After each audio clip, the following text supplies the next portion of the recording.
We call out to you this moment. We ask that you pour out your truth and your word and your power and your blessing upon Louise in this moment.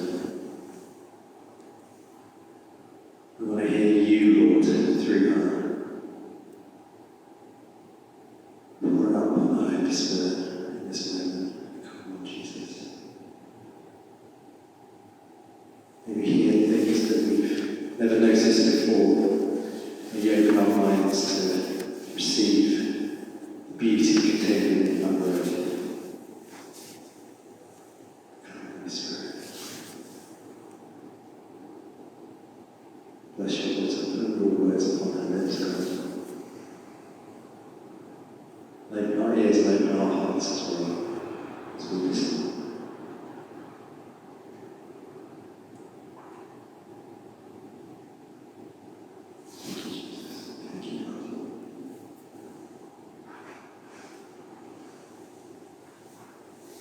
Thank you, Vernon. So tonight, I'm going to talk, as Vernon said, we'll focus on 4 main points. Naomi, Ruth, the friendship between these two very powerful women, and Boaz. Ruth is a very short book. It's actually only 4 chapters, and Trevor's actually managed to read it in a week, so it's very short and very quick and easy to read. But it's a book with a lot of meaning and a lot of depth, and I could go on for hours about this. The more I've sort of looked into it, the more has come up and the more things I've started to notice about it. So I think we'll start with the 4 main points and maybe come back to the other time if we have more time, in the near future.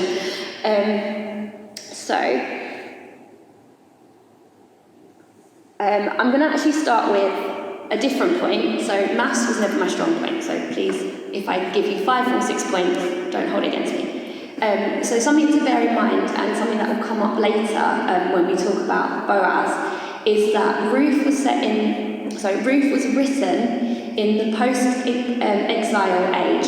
So this was at the same time as Nehemiah and Ezra. Now Nehemiah and Ezra were in support of the Jewish community sending away their foreign wives. And at this time, there was two trains of thought that people had.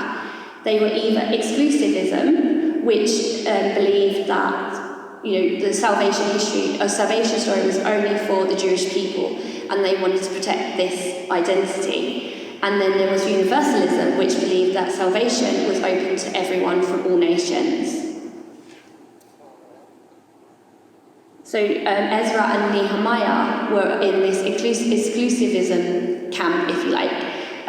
They were the ones who wanted to protect that identity of Judaism.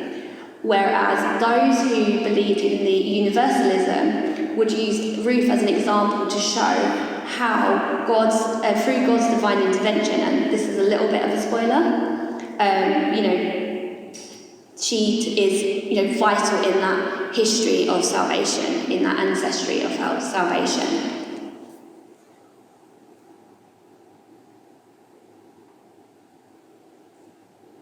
So we'll begin with Naomi, who we discover travels to Moab with her husband and sons in the days of the Judges.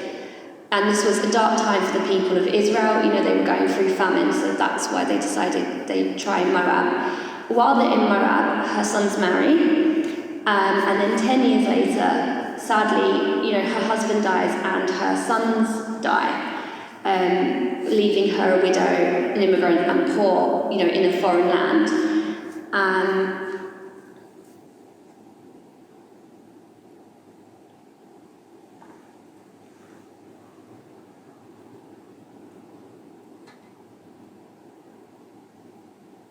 So Naomi gives her daughter-in-laws the opportunity to go back to their homes, to go back to their lives. She could have said to them, you owe me, you need to stay with me, you married my sons, but she doesn't. She's very open and says to them, no, there's no hope with me. I can't, I'm a woman of age.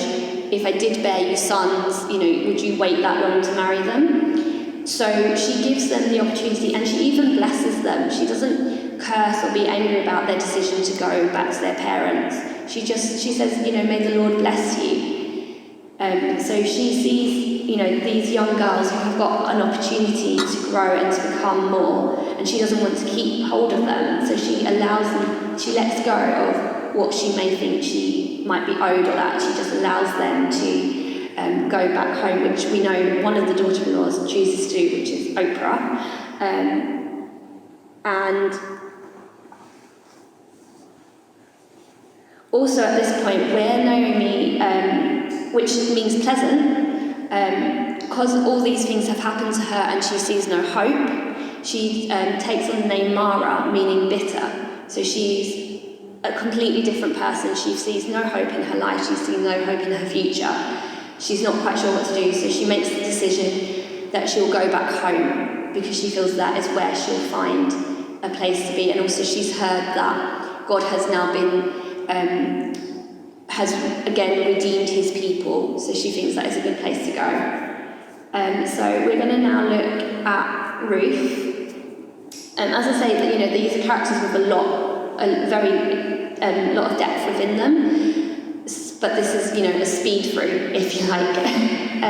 So Ruth, we know, is now a widow. She is young, so there is this opportunity, she could remarry, she could have sons. And, as I said, Naomi did give her the opportunity to go home. However, Ruth sees an open door. She looks at Naomi and sees a new future, and she decides that she is going to go with Naomi. She makes that choice. That choice to go through an open road, a chance to start again, start anew, start somewhere different.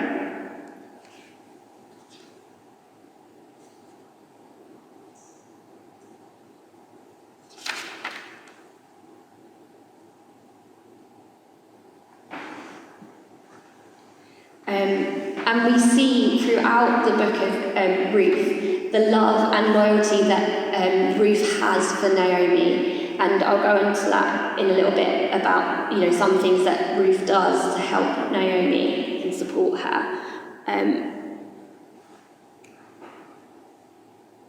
So Ruth takes a brave and is brave and courageous in this step because she doesn't know what's going to happen when she gets to when she gets to Israel. She doesn't know if she will be accepted. She doesn't know, what her prospects will be. Will she be able to marry someone who is of the Jewish faith? Will she have more sons? Will her and Naomi just be penniless? But she decides that she will make that choice to stay with Naomi and to go with her.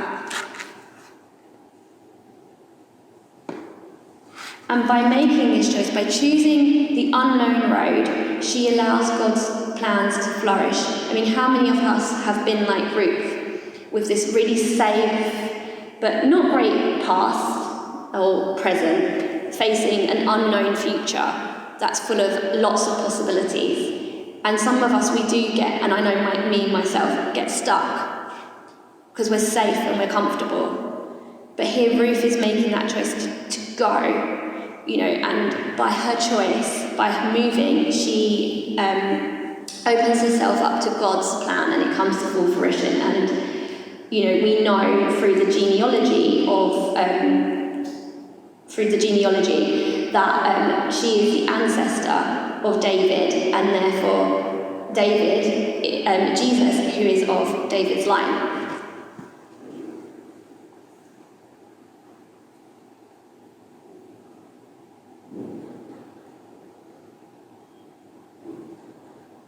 She is a woman of possibility because she changes her focus. And I don't know how many of you were here last week for Javier's talk from Corot Lumen Christi, but he was saying about how when we change our focus, when we focus on hope, when we focus on God and not on our worries or our concerns, God's plans can come to fruition. We can allow ourselves to feel God working within us. And Ruth changes her focus. She doesn't focus on the negatives or the things that could go wrong. She focuses on, what if this happens? I'm not leaving this person. I'm going to go with them and see what happens.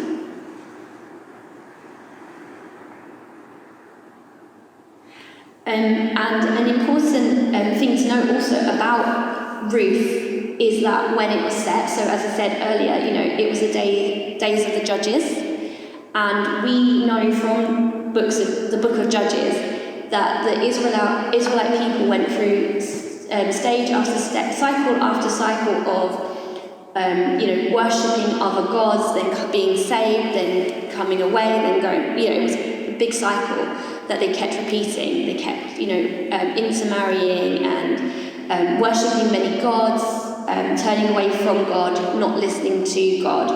Whereas Ruth is the complete opposite. She is someone who began life by worshipping many gods, because she was a Moabite and we know that they worship many gods.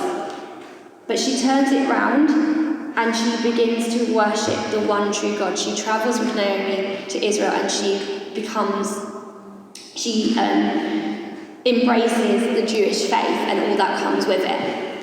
So we can see that she is very different from Judges, and that difference there. So that's also an interesting point that I hadn't noticed about Ruth.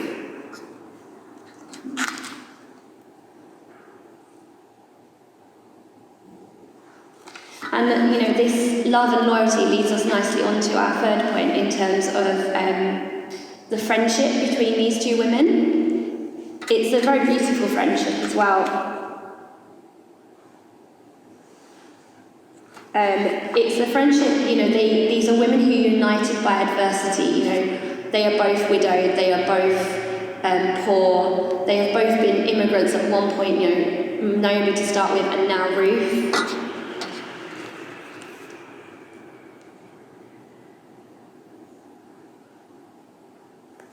Their friendship is Christ-centered, and it is a Christ-like friendship that we should all try and reflect within our friendships. Ruth has told Naomi she's not going anywhere, even though Naomi's turned around and said there's no hope, I am going to be bitter, I'm going to be upset, I'm going to be moany, and that Ruth said, it's okay, I'm still going to be here. And that's what true friendship is, where we turn to the other person and say, I don't mind if that you're upset. And this is also how God treats us, and God is with us sometimes, all the time, sorry. This is how God is with us all the time. He doesn't turn away from us when we come to him with our joys. He doesn't turn away from us when we come to him with our laments. Sometimes we think, I won't take my anger to him, but he wants to hear it. So this is a true Christ-centered friendship.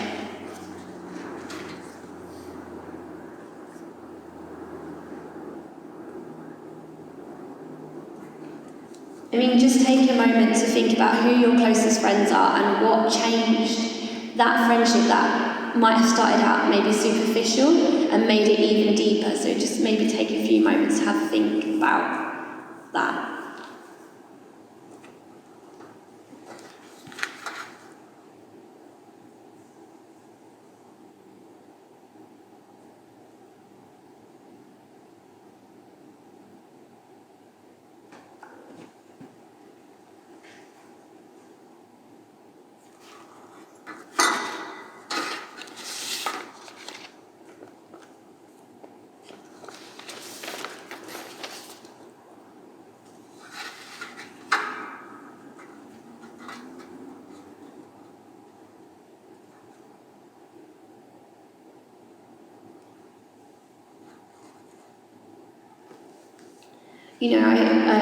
When I think about Christ-centered friendships, we do see these throughout the Gospels as well. So, for an example, is Luke 5, the paralysed man, and not even Ruth stopped his friends from getting him healed, and they didn't care about his socially seen shame or sin. They were still accepting of him as a friend. So we see this friendship, this Christ-like friendship, this seeing beyond that physical, seeing beyond what is actually there and just seeing with God's eyes.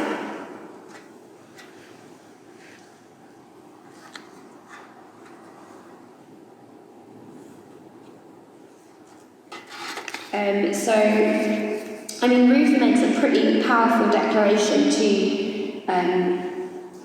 Naomi, and the Christian author Anne Voskamp made this same declaration to her husband on her wedding day. She said, "Where you go, I will go, and where you lodge, I will lodge. Your people shall be my people, and your God my God. Where you die, I will die, and there will I be buried. May the Lord do to me and more also, if anything but death parts me from you." And that's Ruth 1, 16 to 17. As Anne felt that this reflected that deep commitment she was making in marriage. And I think sometimes we should make those deep commitments to each other as well, to our friends, to show them how deep our friendship is, how far we're willing to go with our friendship. In Ruth 2, this is where we see that love and loyalty that I spoke about earlier, where Ruth volunteers to go out into the fields to glean and gather from the harvesters some food for Naomi. Now, this was, when we looked into this, she wasn't collecting a lot, she was actually collecting the waste, so it wasn't even lots she was collecting, so she'd have to be doing it for a long time, all the day, to get enough, probably, to feed them.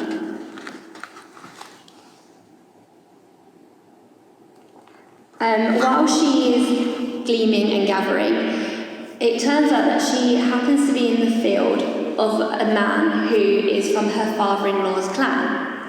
This man is Boaz.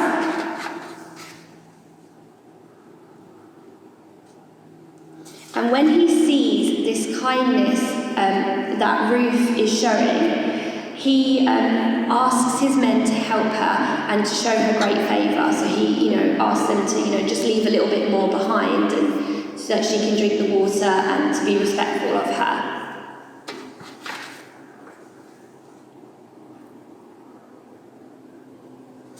And then when Naomi hears about this, so Ruth comes back and she tells Naomi all that had happened while she was gathering and gleaning. Naomi doesn't, react in a judgmental way. She doesn't tell Ruth, you took advantage of him or anything like that. She talks to her and she gives her advice of what to do next, how to behave, what to wear and that sort of thing. And, again, this is something that I feel that we need to do more as a community. Is to encourage each other, to advise each other, not just always act with judgment, but to listen to one another and to then, give advice, but also to, share what we've learned as well. And just to encourage, this is what Naomi's doing. Naomi is taking a bit of a risk. She could lose Ruth. If things go the right way, Ruth could marry Boaz and then Naomi might be on her own. But this is the strength of this friendship. Naomi is willing to take the risk. This is a book of risk takers, it really is. She's just willing to take that risk because she believes that no matter what happens, Ruth will be there to support her, to help her anyway. So they can support each other in that way. My background is in education, and the difference it makes to just give a child an encouraging word is so important. It just really helps that person to grow. And I think as adults we lose that. We don't encourage each other enough. So I'm just going to give you guys 1 minute to turn to each other and give each other one word of encouragement.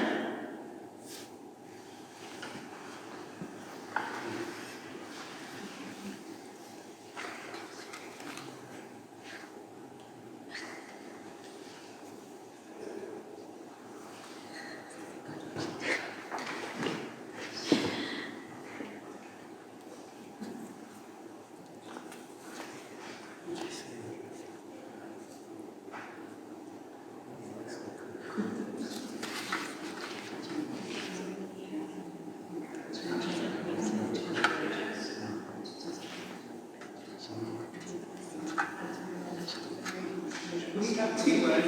Yeah, you can.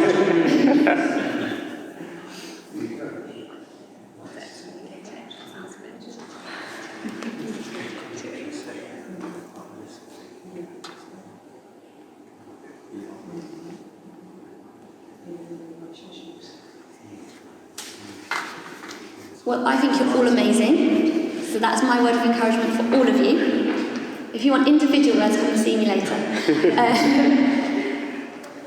So we also see through this advice giving that that Naomi is passing on her knowledge to Ruth, and that is also something we should do as a community. Passing on our wisdom. Sometimes we get a lot of new people joining the faith, and sometimes they can be we limit them or discourage them. But actually, we should be encouraging them to really, and that in that way, God's spirit will fully flourish within them if we encourage them and we pass on our wisdom. A film recommendation is War Room. I don't know if any of you have seen it, but it's a really good film. And in that film, there is an older woman who makes friends with a younger woman.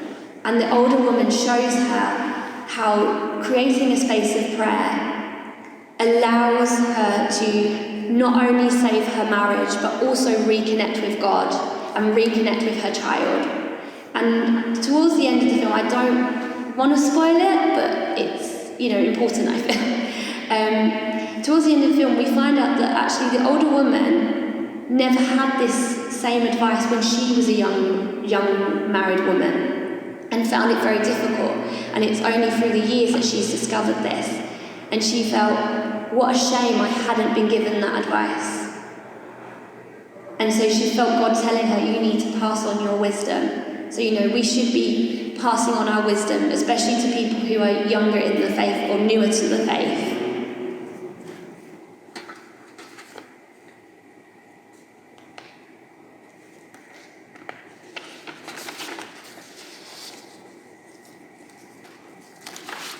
So we're going to move on to Boaz. So Boaz, again, we will see that he's going to take some risks during this book as well. And we can probably speculate that he's a slightly older man who hasn't married at the moment, but he owns this field. And as he's walking in the field, he notices Ruth. He notices what she's doing, and he speaks to his men, and he asks them what they're doing, who she is, and what she's doing. And they tell him that she is a Moabite, but that she is gathering things for her mother-in-law. And I think that Boaz is struck by this beauty, by this love of Ruth, by this kindness of Ruth for someone who Ruth technically isn't related to anymore.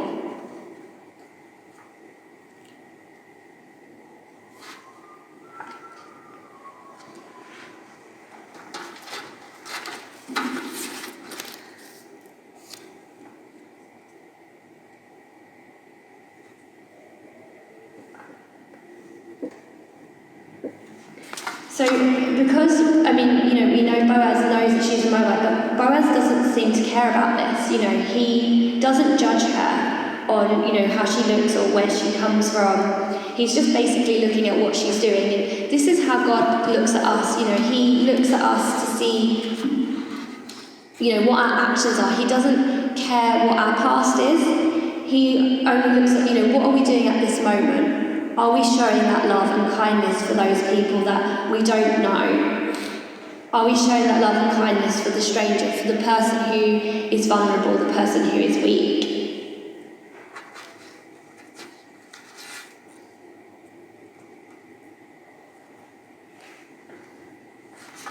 Ruth shows Boaz great humility when she lays at his feet. And then they do discuss the issue of marriage and whether they should marry. However, on reflection, this story isn't as simple as boy meets girl, they have a baby, the end. We wish it was, because what Boaz realizes is that there is a man who is closer in kinsmanship to Naomi than Boaz is. So in tradition, this man would have had a greater claim on Ruth or anything that Naomi owned. So Boaz, being a gentleman, goes and speaks to this kinsman and explains to him, that Ruth is a Moabite and that he has a claim upon her. However, the kinsman, who I believe reflects that exclusivism view that we mentioned earlier, is frightened to take her as his wife because he feels it may bring danger to him. And this is the opposite of Boaz, who we can speculate took on a universalism view because he didn't judge Ruth because she was a Moabite.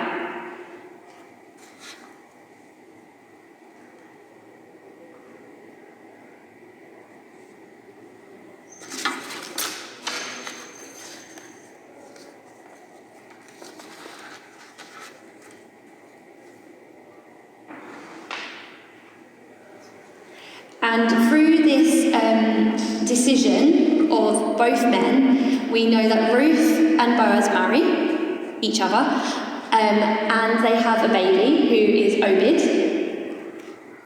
And also, to add to this joy, Ruth and Boaz welcome Naomi into their home. So this by not judging this Moabite woman, Boaz has allowed for a beautiful thing to happen. He has allowed for God's plan for salvation to, begin to work its way again.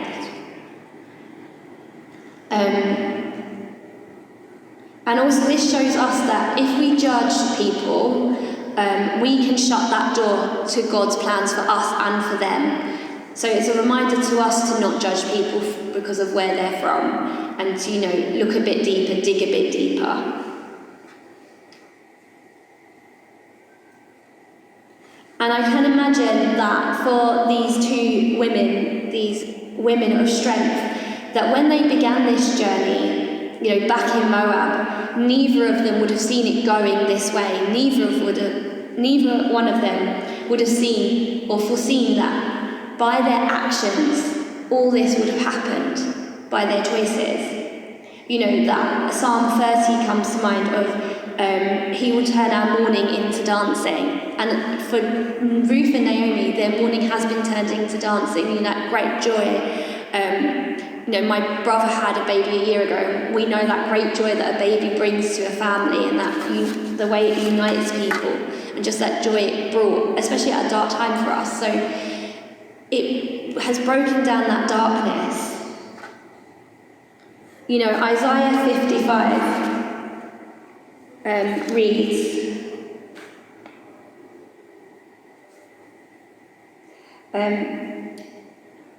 for my thoughts are not your thoughts, neither are your ways, declares the Lord. As the heavens are higher than the earth, so are my ways higher than your ways, and my thoughts than your thoughts. And I say, we can see that this story has come full circle in that sense, Naomi was married with sons. Now we see Ruth married and with a son, and son with a very important role.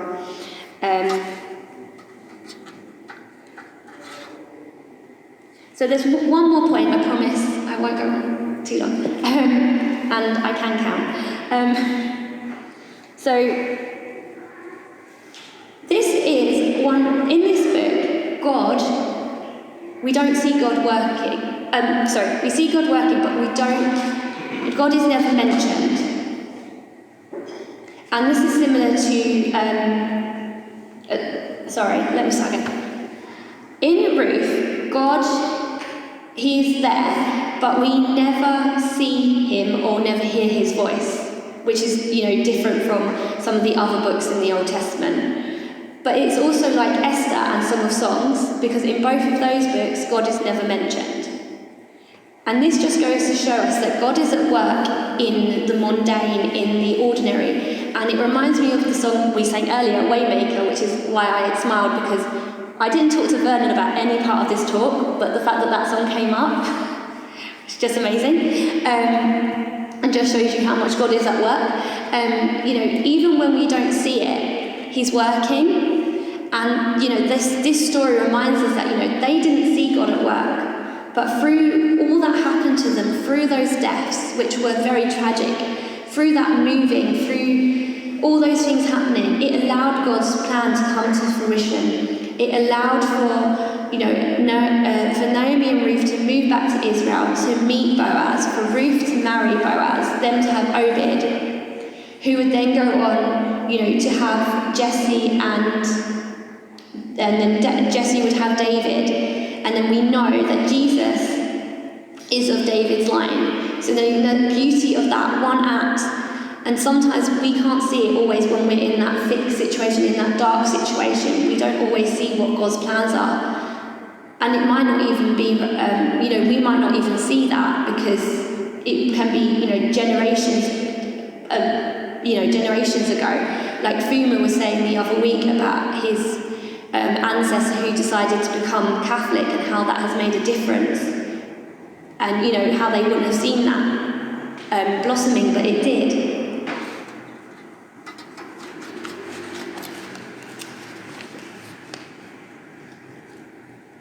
So through our interactions with each other, through our interactions with different people, God's plans can come to full fruition, and we shouldn't shut ourselves off to that. We know in Jeremiah, it says,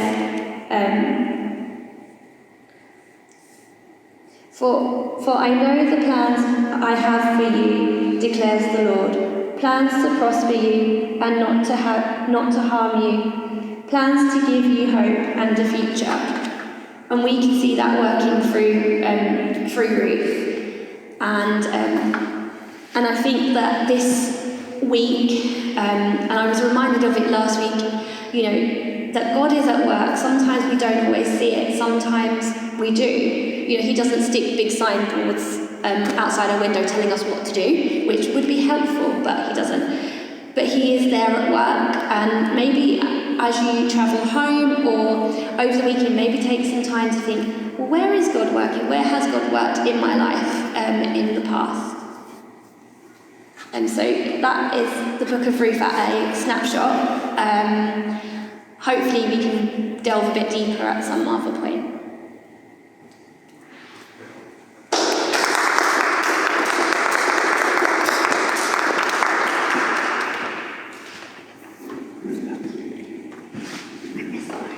Thanks, Louise, once again. So much in there. It's so true. I think you made quite a couple of points about God working in ways